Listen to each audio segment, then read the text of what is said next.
everyone, and welcome back to our Pop Off the Clock Book Club. I'm Brenda. And I'm Yoseline. Thank you for joining us. We are breaking down our pick for the month of August, More Than You'll Ever Know by Katie Gutierrez. And let me tell you, I loved this book. I'm so excited. It's a fan. And, we had... the last two books we read were like, whatever. And this just brought me back. It brought me back to life. Thank you, Katie. I forgot my book this time. I know I always bring it. I was literally finishing the book, so I was in such a hurry. But let me look up a synopsis so that way I can read it to you guys. In case you haven't picked it up yet, not to worry. Yes. You can look back at this video. Look back at this. So again, this whole book club is for you to either read along with us or eventually get the book and just come back and listen to the book after it. Our discussion does include a spoiler alert. So if you haven't read the book or you don't want to read the book but you just want to have a discussion, this is the episode and for also, you. we leave the comments open on this specific video, on these videos. That way you all can write in like your thoughts too, and we'll respond to it. So if you want to communicate with us that way. Or what if you agree and disagree with our take, Yeah. I love this book. Maybe you hate it. Maybe you loved last month's book or 2 months ago was like the worst. You can comment if you want. So this is from Amazon. This is the description of the book. In 1985, Lore Rivera marries Andres Russo in Mexico City, even though she's already married to Fabian Rivera in Laredo, Texas, and they share twin sons. Through her career as an international banker, Lore splits her time between two countries and two families until the truth is revealed and one husband is arrested for murdering the other. In 2017, while trolling the internet for the latest, most sensational news report, struggling true crime writer Casey Bowman encounters an article detailing that tragic final act. It's Cassie, right? Cassie is immediately enticed by what is not explored. Why would a woman, a mother, risk everything for a secret double marriage? Cassie sees an opportunity. She'll track down Lore and capture the full picture, the choices, the deception that led to disaster. But the more time she spends with Lore, the more Cassie questions the facts surrounding the murder itself. Soon, her determination to uncover the truth could threaten to derail Lore's now quiet life and expose the many secrets both women are hiding. So, full disclosure, this book is set in Mexico City and Laredo, Texas. We live in Laredo, Texas. So it was so much fun reading this book and, catching the references. Like and McPherson, like saying streets and like describing the Wendy's. Yeah. And also what it looks like during the holidays, seeing the Christmas trees And on the top of the heat. banks. Yeah. The heat and the reference to the local newspaper and the comments on the Facebook. Yeah. And Katie Gutierrez is also from Laredo. Yes, so she is. obviously she got it right on. Shout out, girl. Yeah, right on point. Just, She makes you feel like you're in Laredo when Cassie or Lore is in Laredo. And obviously she's from Laredo, but as a Laredoan, she did amazing describing what it feels like to be here and what is here. Yes. Absolutely. So I was really excited. And our last book was also a whodunit murder. And this book is like the twist. The twist at the end. I love it. I did not see it coming. And I was telling Brenda, like, I pride myself of being like smart to be like, that's the killer, like on shows, on TVs, on books, like, the twist and whatever. And this one just took me by surprise. I was like, when I saw her earlier today, I asked her how the book was and her face like lit up. And that made me, because Yoseline is a tough book critic, I feel. So when I saw her reaction, I'm like, dang it, I need to finish this book soon because I need to know what happens. Yeah. If it shocks Yoseline, it's going to shock me. It was just a good ending. Like, it was. a I great ending. literally covered my mouth as I was driving. I was like, what? I was like, what? Okay, before we get into the questions and more about the book, we do start off with our review. 1 through 5, right? What do you give it? I give it a 4.7. Yeah. Okay. Excuse me. I give it a 4.5 because I felt like some parts could have been condensed to move the story along quicker. But I felt like overall it was such a solid story. I loved both women in their own way. Yes. Cassie kind of bothered me a lot sometimes. Cassie but bothered me a lot. Duke bothered me a lot. And Lore did bother me, but and I say bother as in like just natural human instincts, right? Like I believe Lore really like, it was like she's so manipulative, but she's still a mother. Like she would have those moments with Cassie where she'd hug her after she had the breakup, and I'm like, she's so genuine. But I'm like, she lived a double life for so many years. Like, is she being truthful? Cassie was just so like, ugh. Like, I get it. Like, she went through trauma. So, like, you also have to, like, you're like, but she went through trauma. But then it's like, she doesn't let people in. She doesn't let people in. And that was her relationship with Duke and why it obviously came to an end. But so we listened to the audiobooks because it was it wasn't hard to read, but it was just easier to do the audio. It was, I think we were both, like, in the same page where... we had to get stuff done that we necessarily had our ears open, but not our eyes. So I took a road trip this weekend. So it was just perfect 6 hours of like getting through it. It literally, in the audiobook, whenever it was like, for example, Cassie doing Duke's voice, I literally hated so much. It's like, hey. I'm like, I hated it. And then when Lore would do the Andres' voice. Andres' voice. It gave me like, But the audiobooks I did it on 2 times speed. I was in the bathroom doing my hair and makeup for the newscast, and people were like, what are you listening to right now? I'm like, I'm listening to a book in the fastest way possible. But you can understand it. You get to a point where if you gradually increase the speed, your mind is already listening to it. But when you jump back in, it's kind of like so fast. It takes your mind a little while to actually like slow it down. And I'm like, I don't need the pauses and all that stuff because the context around the situation, I know what she's trying to say. I actually was listening to it in 1.75 speed, and I think I didn't realize it, but I'm like, my friend Chloe, I'm like, listen to it. And I took it out and it's like, and then she's like, are you okay? And no, Chloe was literally like, what's up with you and Yoseline listening to this book so fast? I'm like, I have to. Yeah, I think that's just how my brain works. I even speed up some podcasts that I listen to. Oh, yeah. I think like, 1.5 was a good sweet spot. 1.5, 1.6. 1.6 is the sweet spot. Is a sweet spot. 2 was really fast. But guys, when I came into work today... I had 6 hours left of the book. I had 6 hours. So I was like trying to focus on multiple things at once, and it was so difficult. So I understand what happened in the story, period, but those little nuanced details, I don't think I was 1,000% paying attention to because I needed to get through it. But it was a great book. I just like that middle part. I wish it was a little bit faster. At the part of like them falling in love and all that. The Mexico City stuff, like the whole earthquake. She's very descriptive. It's a very extremely descriptive, and I appreciate it. But I just did not have time for it. I have to go on a trip. Brenda is going on vacation. Yeah. So that's another thing. But this is a good book. Like, you guys need to read it. It's really good. Yeah. And it makes me really proud that, we have an author from Laredo that wrote such an amazing book. Like a great writer. Yeah. A great writer. The descriptiveness, like the words she used, and like, I don't know. It was really good. So I really liked it. Job, but let's Katie. dive into our questions, and let's dive deep, and critical thinking is key today. So we read the story from the first person view of Cassie in 2017 and third person of Lore in 1985. Let's start talking first about your initial thoughts about both women. Did that change at all as the story went on? What do you think?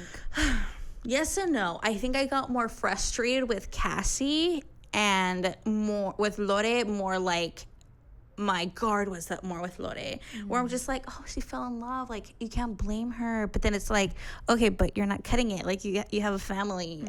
Wait, what do you mean you're getting married? Like, what do you mean? That was just so out and of it was nowhere. just like her being so stern and such very alpha female energy. It just became like, whoa, she's ruthless, not in a bad way, but it's still like, I think I relate to that in a way where it's just like you're ruthless to the point where you're just like. She was ruthless to the end, because in the epilogue where she's like, oh, there's some things that I didn't tell Cassie and that she won't know, and that's fine. Like, I'm gonna continue with, like, it's like, girl, Miss Ma'am, Miss Ma'am, go get help. Like, so I think my that was my energy towards Lore. It was just like, okay, like, what do you mean you're still going, you're still playing this? With Cassie, it was very like, I was just getting frustrated with, like, in the beginning, you know, you're going along with this, you know, true crime writer who's trying to find her next big story, and it makes you feel so much a part of the process. Like, what is going to be her next thing? How is she going to get this story? And then when you just kind of see her personal life unravel, it's a little frustrating, because it happened as such because she wasn't letting people in, and she wasn't being brave like Lore in saying how she feels about situations. Like with her dad, it took her so long to finally say, like, hey, you were abusive towards me and mom and your mom and my mom. Like, for her to take so long to tell Andrew, her brother, like, of what happened. So, okay, this is another thing. Did Andrew get hit then, right? Like, that was insinuated. I think it was because that's why he was mad, kind of like, because he was like, why did it take you he was upset because it took her so long to tell him about the abuse. And I wasn't sure if it's because he was going through it, or because he wasn't protected. Because he just wasn't a part of, like, he wasn't told. I felt a lot of it had to do with like wow, you went through that and you couldn't warn me. Exactly. Like, you didn't care. Exactly. And like Duke kind of was another thing that comes with it. So that time where she's on the phone with her dad and she's just like, if I hear you hurt Andrew, like, he's coming with me. And Duke was kind of like, what do you mean he's coming with me? I thought that was so ugly. Like, I don't know if it's, you know, like, because we're, you know, Hispanic, but it's just like, if there's a floor, there's room. And the fact that Duke was very like, where's he gonna sleep? Where's he gonna sleep? We have a 1-bedroom. It's like, sir, Mr. Sir, like, family first. Family first. And this boy could possibly be in an abusive home. Like, you make it work. But that's the thing too. Cassie's never told him anything, and I'm like, how can you be in a 5-year relationship with somebody and never bring up once anything about your family? But then she also brings up the good point where she's like, you never asked me. Like, it doesn't take a genius to probably decipher that I went through trauma. If I don't speak to my father, I don't speak about my family, and I haven't brought them up for 5 years. That is true also. That's a little bit bad on him. I kind of thought at the end that she might get together with Mateo, because you know how they had that kind of like thing going. But he's like, and then when he said that, I was like, whoop, never mind. That took a turn. It's so funny. I thought so too. I was telling, because I was kept updating our friend Chloe. I'm just like, I think she has like a thing with one of the twins. And if I'm like, I just feel like it's going to be too much for the story if we like go into a love story. I'm glad that it did not go that way. But I think that's what like, I didn't even look at him as a suspect, because I thought he was acting weird towards her because he liked her. No, he's just trying to keep things from you. He's just trying to keep that he's a murderer. Honestly, everybody in that family kept secrets. Yeah. I'm sure Fabian kept a lot of things about financial, the business. Yeah. Obviously, Lore had those 2 big secrets. Her kids had secrets. Like, it's a family of secrets. So did you find any similarities between Cassie and Lore? I think so. I think the trauma that they've gone through. But also, like, they would, like... And how they grew up, right? Because she would say a lot of the times it's so similar to my dynamic. But I'm like, Lore didn't really go into her... Family not really much, right? I think it's the same but different. Lore was like, she would do anything to protect her family, like keep the secret a secret. And then Cassie had the same energy, but for her it was about protecting her past and not letting that become her, like, overtake her future. I think that they had similarities, but aside from that, they're very... I think they're different. They're different. They learn from each other. Lore is so, like... and even Cassie said, like, Lore is a very... take the bull by the horns kind of thing, and she's not like that. And I think that having Lore in her life made her more persistent with things. Yeah. Like Lore says, sometimes women have to be persistent for a reason. Yes. Okay, so next question. Why did Lore marry Andres? I don't know why. What were her long-term goals? Do you think she truly believed she could keep up the facade without being caught? I really don't know. Like, the fact that this woman just, to the point where she was pregnant and she's like, how am I going to do this? I was just that was wild to me. I do not know, like, for him... Oh, I just see my wife whenever she comes to visit. Like, how are you marrying somebody that doesn't even live with you? Like, you know how towards the end he was like, so when are you going to finally move over here? Like, I don't understand what's holding you back. You don't have, you say you're not close to your family. I don't meet your friends. Like, what is it? Oh, it's because I have to work. You can get a banking job over there. It's so crazy to me. However, I've always heard, I think, I don't want to hope it, I'm not quoting like Johnny Depp something right now, but I've always heard if you're in love with someone, but then you fall in love with someone else, it means that you were never truly in love with this person. I feel like she did say, like, with Fabian, it just became, we're just family at this point. Like, we're always going to have each other's back because we've known each other for so long. We have kids together. Like, we are family at this point. And I do think that she did love Fabian, but she even said, Andres was the love of my life, I think, at one point. So, I mean, I think that she thought she was going to keep up this charade forever. When she was pregnant, she was like, this baby is all three of us. It's possible. I was just like, are you okay? Like, I very much saw her personality split. Lore with Fabian was Lore, the mother, the caregiver, the provider, the family. Where with Andres, she was the woman. She was a woman. She, you know, had feelings. She lived was out her passionate. fantasies. She lived out her, like, she didn't have kids, you know. It was just it was a desire and her reality. And it was just so crazy to me how long it happened. And the fact that they were married for years. Years. How is that? How? Even like when they got married, I'm like, wow, is the audio going fast, or is this just marriage going really fast? Yeah. Because she was hesitant in the beginning. She kept saying, no, I don't want to get married. No. And then it was after the earthquake happened that he was like, you know, it makes you realize people that you need in your life, and they just got married. I was shocked. Why?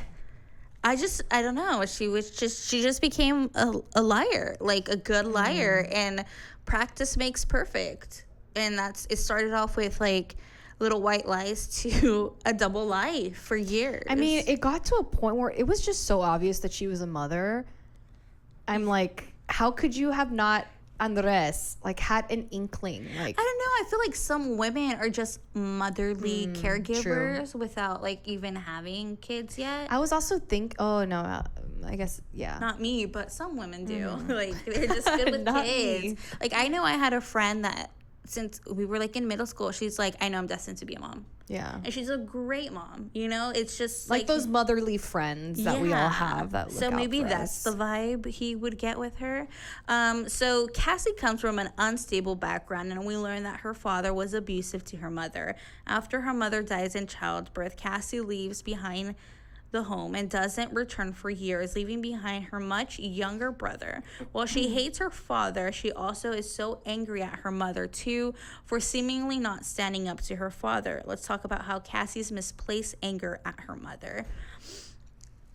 This is a tough one because, again, I'm fortunate enough that I've never been through a situation like that, so I don't want to like speak on something that I don't know about, but I think she was so harsh with her mother especially because she just left her brother there too.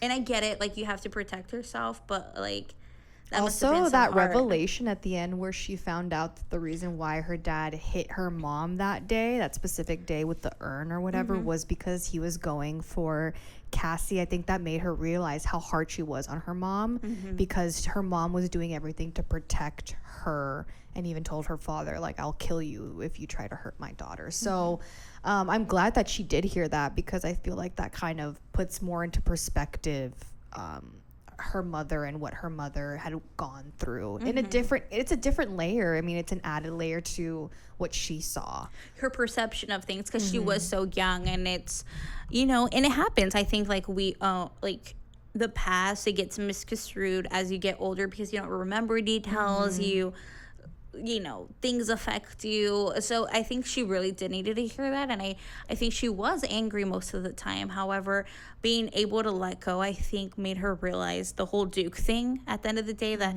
she was dating the idea that he provided a family for her. I mean, she even was still struggling with it, because even after Duke and she was having dinner with Lore and her family, she's like, maybe I could stay here for Christmas. I know, right? And I'm like, she just wants a family, but it's I mean, I know what her dad put her through and her family through is like obviously the worst thing, but it seemed like towards the end there he was trying. Yeah. And I don't know.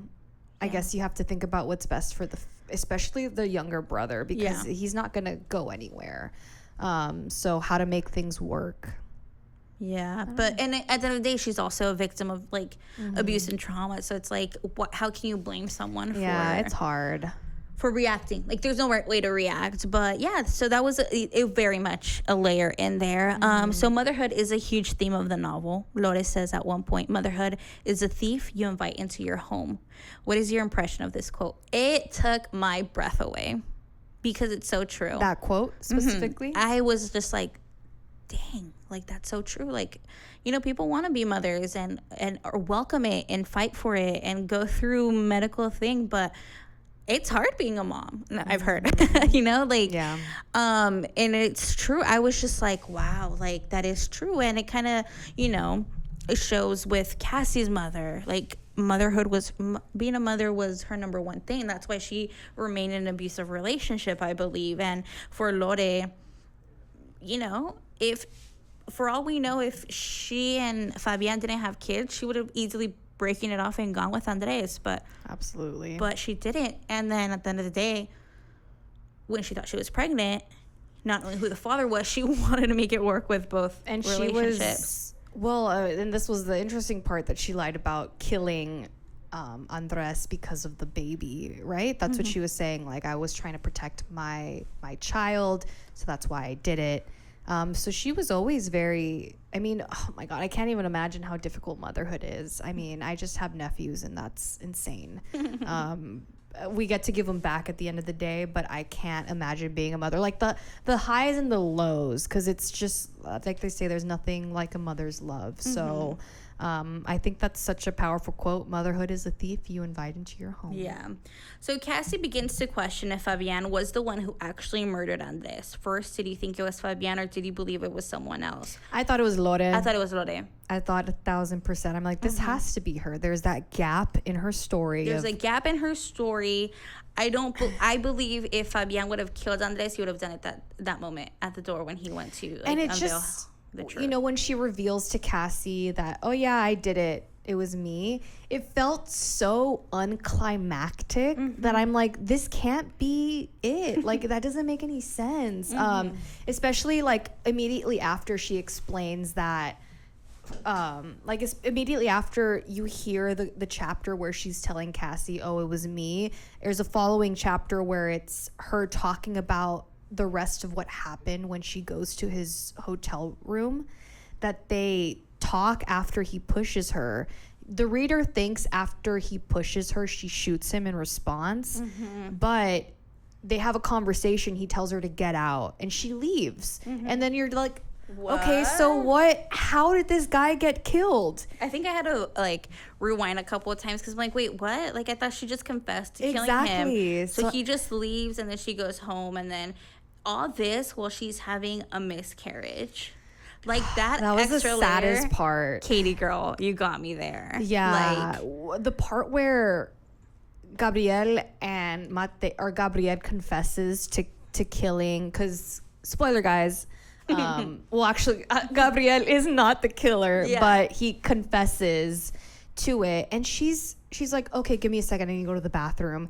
She literally has a miscarriage. and then she goes back there to create an alibi for her kids. Like, that is motherhood. That is taking care of your baby cubs. She has been in pain from the beginning of the day. She knows her body is going through a miscarriage, and she has to deal with going to work, finding out that her coworker revealed her secret, or like is questioning now, finds out that her lover is in town, confronts her lover, then finds out that her husband knows her lover is in town, has to go confront her lover.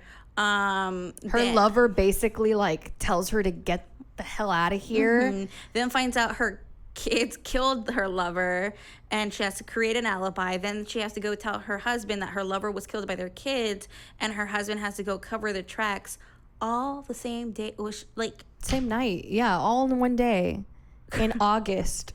And people can't even handle paper cuts. And it was 117 degrees outside, apparently. Yeah, that's just like insane. It's just like it adds such a layer of such, like, she never stopped. And I love the way every moment was revealed so slowly. Like, you only got a little bit of what, and that was her. So Cassie and Lore made an agreement that they were going to do a book, but not talk about that day at all.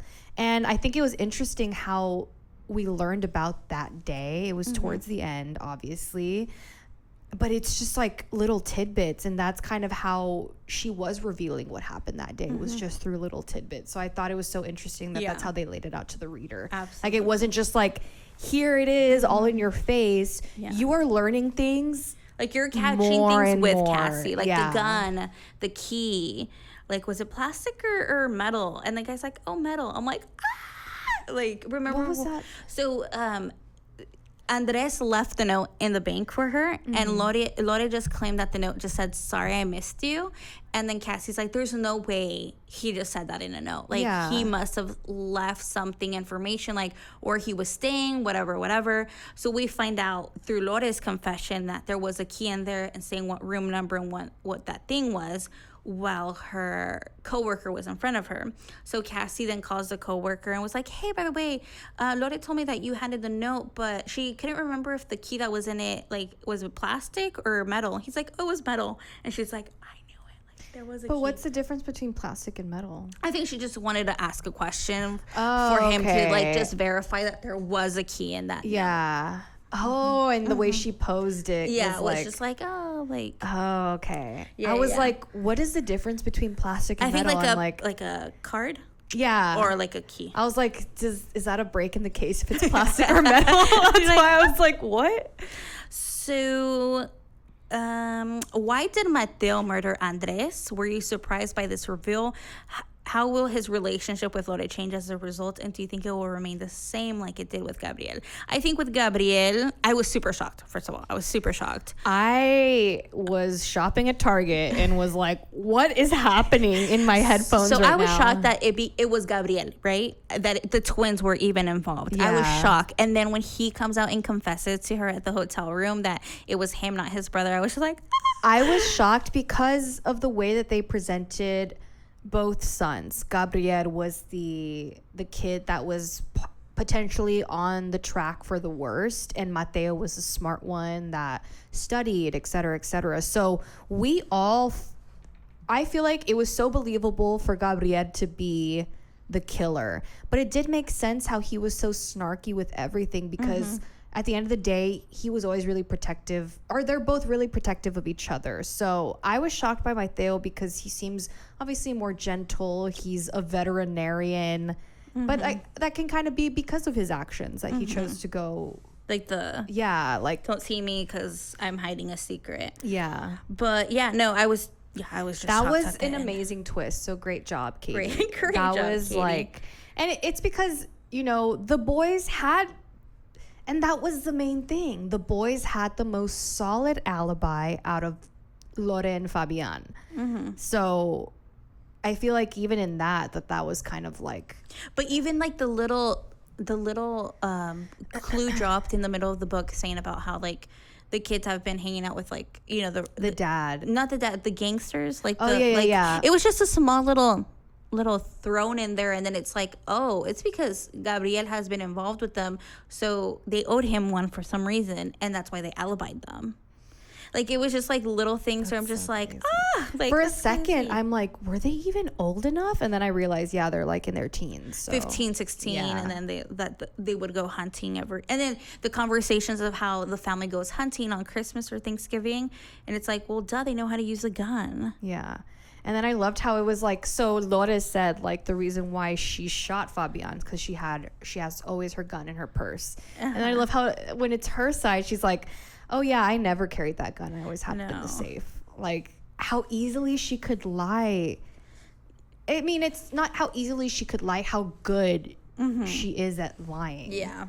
So that's why, that was another thing. So Cassie does write the book, but she leaves out the truth about the real murder, Mateo. Why didn't Cassie reveal the truth, and should she have? I don't think so. I don't think so because two things. She had promised Lore that the book wasn't going to be about the murder. It was about to be about her and how a woman could live a double life. So she kept that word. But her goal with the book was to bring justice to Fabian if he wasn't the murderer. After speaking to him, bringing justice to him would not be her idea of bringing justice to him. Because it is true. You're dredging up the past. This man is already close to like finishing his sentence. Like, what was it all for? And that was the point Lore made. It's like, or I don't know who made that point about what would it have been all for if we just undo all of that work, you know? Then he spent all those years in prison for nothing. Like, it's not like Mateo was killing people throughout the years. Yeah. You know what I mean? It was like, it was his son's mistake, and he, as a parent. Yeah. Are we condoning? Any parent would do it. It's crazy. But no, I think I think her way of treating the story was so perfect. Like, I'm pretty sure she must have like put all like the little things, and it's not going to be up to like the person to like connect the dots, you know? And last question, what does the title More Than You'll Ever Know represent about the story? It's truly like more than you'll ever, like, you can never know someone fully. She even says the line, I love you more than you'll ever know. And I think that she loved, it was like really quickly, and I'm like, that's cute that they said the line. But I think she loved everyone more than they'll ever know. Really? Because when I see the title, I see it in the secretive way. Like, you'll never know someone fully. And I guess you see it in a way like you'll never know how someone feels towards you. And I feel like that's kind of like, because of her love for her children, that is what kind of got her in this.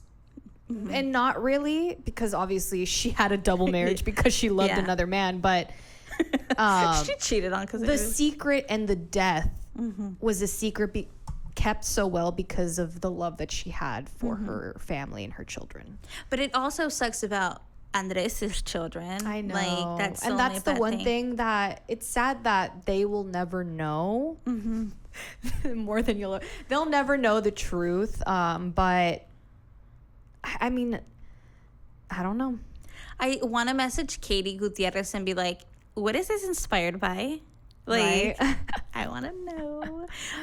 But it was just a fun book. I recommend it if you not familiar with the town of Laredo. It's beautifully described in there, and it's interesting because it's beautifully described by Lore as a native, and then as Cassie, an outsider coming in. So you get both perspective, and you know, I think it would be like a good book for you guys to read before. I also think it would be an amazing movie. Oh yes, or series. Yeah, a series. Can you imagine like a sit down, like how she's like confessing? That would be so awesome. Let's do it. I feel like it has the potential. Really, it does. It's such a good story that could be brought to life. No, yes, they could shoot in Laredo. I could help you guys. You guys could stay at my place. Just kidding. But I think it's a great story. So totally recommend this book. And I'm glad. Brought me back to life because I was falling off a little of the book wagon. The book reading. I just, I love audiobooks, but there's a difference between an audiobook and feeling like you read something. And I definitely do want to read it, So I Googled, does listening to audiobooks count as reading? And according to it, it says yes, because reading is about comprehending following a storyline and being able to critically think, follow along and enjoy something. So according to them, audiobooks are the same because you still have to kind of visually see what they're saying and comprehend the story plot and the twist. Like right now, when I was during my break, I was listening to it on double speed, but I wasn't doing anything else. I was just like looking at my hands because I'm like, what am I supposed to do? I was like that towards the last 45 minutes. I was just like listen, because I had already committed to the audio. So I'm not gonna go to the book. I'm like, where am I supposed to look at? Because I have nothing to look at. Yes, but before we leave, we're gonna tell you our next book. It's don't have the synopsis, but whatever. It's going to be Lessons in Chemistry by Bonnie Garmus. I got you, girl. You got it. It's a book that's kind of been all over social media and on, like, when you like walk into Target, it's one of like the first books you see out there. It has a really bright cover, so seems very girly. Very girly. So that's kind of our pick for the month of September. So again, follow along with us. It's gonna be a fun one. I brought up the synopsis. Okay. We do have plenty of time. Okay. Chemist Elizabeth Zott is not your average woman. In fact, Elizabeth Zott would be the first to point out that there is no such thing as an average woman. But it's the early 1960s, and her all-male team at Hastings Research Institute takes a very unscientific view of equality, except for one, Calvin Evans, the lonely, brilliant, Nobel Prize nominated grudge holder who falls in love with, of all things, her mind. True chemistry results. But like science, life is unpredictable, which is why a few years later, Elizabeth Zott finds herself not only a single mother, but the reluctant star of America's most beloved cooking show, Supper at Six. Elizabeth's unusual approach to cooking, in quotes, combination of tablespoon acetic acid and a pinch of sodium chloride, proves revolutionary. But as her following grows, not everyone is happy because it turns out Elizabeth Zott isn't just teaching women to cook, she's daring them to change the status quo. Stick to the status quo. It seems very women empowerment. Like like when it shifts from like women staying at home to working. So yeah, so that's our next book. Follow along with us and we'll keep you updated. Again, share this, guys. Recommend this book and just follow us on social media. Pop off the clock. Woo! All right, guys, that's all our time.